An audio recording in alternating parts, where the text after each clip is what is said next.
Welcome to Super Mario World.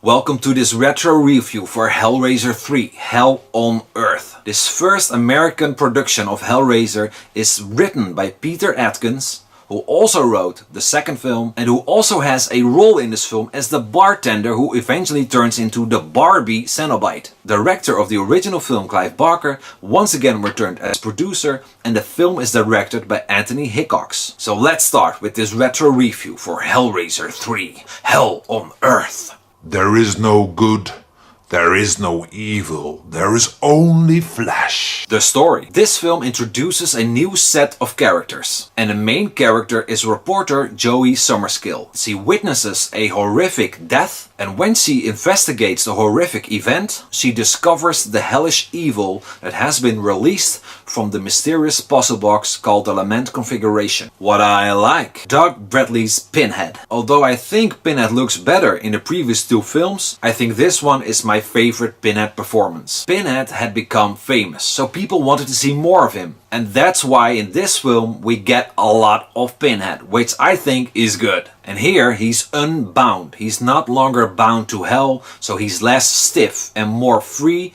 and more vocal. He has more dialogue and he has a temper. Uh-oh. And in this film, like the previous one, Doug Bradley once again gets some time out of the makeup. Spectacular. Now this film is easily the most spectacular and the most action-packed of the entire franchise. And it's a shame that ever since part 4, the budget has been so small that the films have been restricted and not as big as this one. This film has a lot of spectacular scenes. How about that scene where the Cenobites invade the streets? Now that was really cool. That massacre in the club.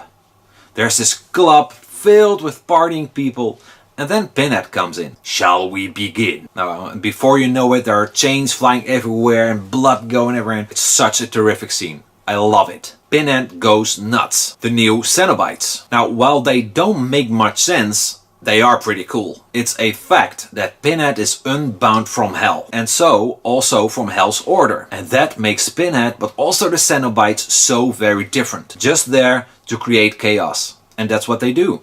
I am the way. Mixed feelings. Pinhead's makeup. Pinhead's makeup has been improved. It's more smooth and thinner. But if you ask me, I prefer the look from the original two films. The skin looks more mutilated, and this one, it's more clean. I don't think it should look that clean and that straight. And in future sequels, it even got worse. The best Pinhead makeup, if you ask me, is the one in the original two films. Human dreams. Such fertile ground for sowing the seeds of torment. What I don't like. The acting. Now, the film has a lot of great things, but the acting sure isn't one of them. Doug Bradley is the only one who's really good. The other actors are terrible, overacting, or terribly dubbed. Or all three of them. Unbearable, isn't it? The suffering of strangers, the agony of friends. Most magical moment. It has to be the scene where Pinhead enters a church. Think about it. Pinhead in a church. Haha. Awesome. This scene has some very cool shots, like the doors opening and Pinhead standing there with that blinding white light from behind him walking down the aisle, and the windows exploding inwards, Pinhead at the altar. Amazing. I love it. It's so good. And Pinhead also delivers some excellent lines. Like, "Thou shalt not bow down before any graven image." Or another great one is where the priest yells at Pinhead, "You'll burn in hell for this!" And Pinhead just calmly and smilingly answers, "Burn? Oh, such a limited imagination." Did you know? Familiar faces. One of the guys getting killed is Zach Gilligan, the star from Gremlins 1 and 2. And another familiar face is Ashley Lawrence, who plays Kirsty in the original two films. There's a scene where they show us this tape of footage from the Channard Institute, which is an interview, sort of, with Kirsty. Director cameo. Director of the film, Anthony Hickox, can be seen on a TV screen when Doc is flipping through the channels. You see a shot of Anthony Hickox, it even says director.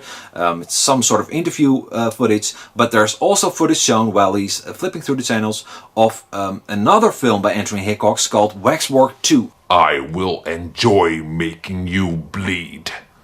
and I will enjoy making you enjoy it. Overall, though Hellraiser 3 might not be as good as the first two films, it is probably the most fun and most spectacular one in the franchise. It has a lot of terrific moments, a lot of terrific kills, a great sex scene, a great pace, some fun effects, and we get a lot of screen time for Pinhead. I know Clive Barker never intended Pinhead to be a main character, but you know, I'm glad it worked out this way. Another great charm of the film is that it's really respectful to the first two films. Some examples, like in this film there's a hobo-looking guy who sells the statue to Monroe, similar to how the box was sold to Frank. There's a reference to the Chenard Institute. Monroe gives Pinhead the flesh and body he needs to be released, kinda like Julia and Frank needed bodies and blood to return to their former forms. The iconic line from the original, "Come to Daddy," is once again used. And in the scene where all hell breaks loose in the streets, there's a restaurant called Larry's. Coincidence? I think not. I give this film 7 out of 10 pillars of souls. So that's it for now, guys. As always, thanks so much for watching. How do you feel about Hellraiser 3? Let me know below, we'll talk. If you have the time, hit that like button or maybe subscribe or check out some of the other vids. And as always, I hope to see you back next time. Bye.